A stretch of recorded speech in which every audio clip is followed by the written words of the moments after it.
जय भीम, नवबुद्धाय. मित्रहो, आपल्या सर्वांनी जर इतिहास वाचवला असेल तर आपल्याला माहिती असेल की डॉक्टर बाबासाहेब आंबेडकरांनी अस्पृश्य वर्गांच्यासाठी स्वतंत्र मतदारसंघाची मागणी केली होती. तर हा स्वतंत्र मतदारसंघ म्हणजे नेमका काय होता, तो कसा असणार होता आणि त्या ठिकाणी कशा पद्धतीनं निवडणुका होणार होत्या. तर मित्रहो, आपल्याला जर जाणून घ्यायचं असेल तर हा व्हिडिओ पूर्ण बघा.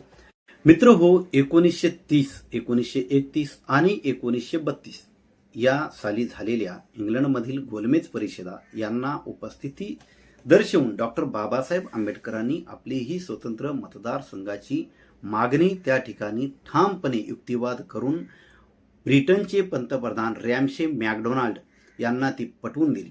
आणि नंतर 17 ऑगस्ट 1932 रोजी जो काही कम्युनल अवॉर्ड रॅमशे मॅकडोनाल्ड यांनी घोषित केला, जातीय निवाडा घोषित केला, त्यानुसार अस्पृश्यांना जे आहे स्वतंत्र मतदारसंघाचा अधिकार त्या ठिकाणी मिळाला. परंतु या अधिकाराच्या विरोधात गांधींनी पुण्याच्या येरवडा जेलमध्ये उपोषण धरले आणि अस्पृश्यांना अशा प्रकारचा कुठलाही अधिकार मिळू नये अशी त्यांनी मागणी त्या ठिकाणी लावून धरली.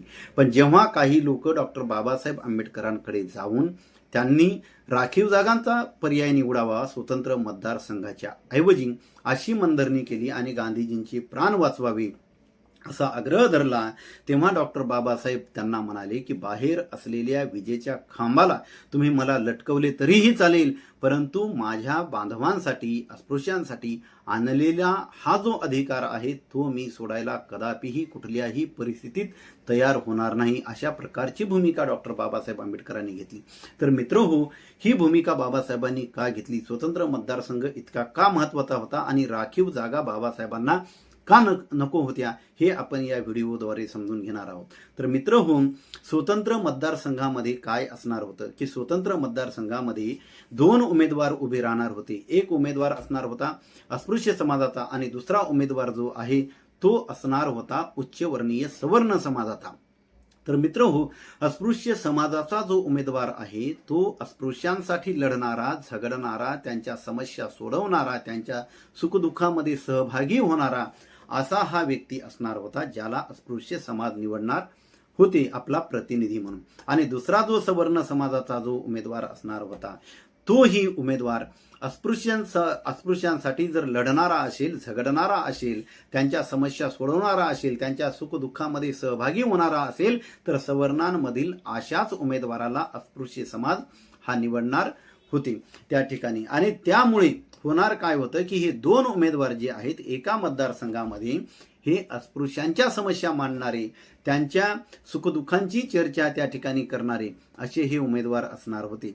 त्यांच्यावर जे काही म्हणजे अन्याय अत्याचार होणार होता त्यासाठी एक सवर्ण समाजाचा उमेदवार आणि एक अस्पृश्य समाजाचा उमेदवार त्या ठिकाणी लढणार होते. आणि त्यामुळे काय होणार होतं की या ठिकाणी खऱ्या पद्धतीनं जी आहे ही अस्पृश्यता असो किंवा यांच्यावरती जो काही हजारो वर्षापासून अन्याय अत्याचार होत आहे तो अन्याय अत्याचार असो किंवा अस्पृश्य समाजाला प्रस्थापित वर्गाच्या बरोबरीने आणण्याचा जो काही कार्यक्रम असो यामध्ये त्यांना यश येणार होते.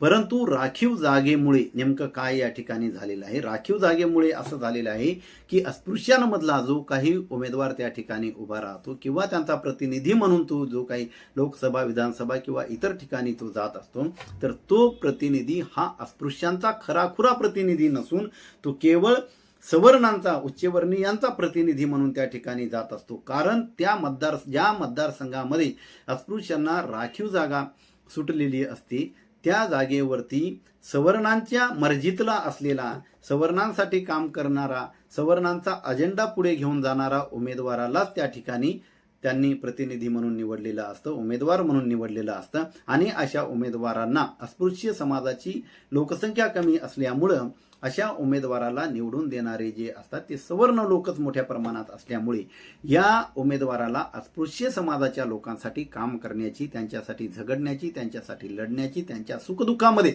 सहभागी होण्याची काहीही आवश्यकता नसते.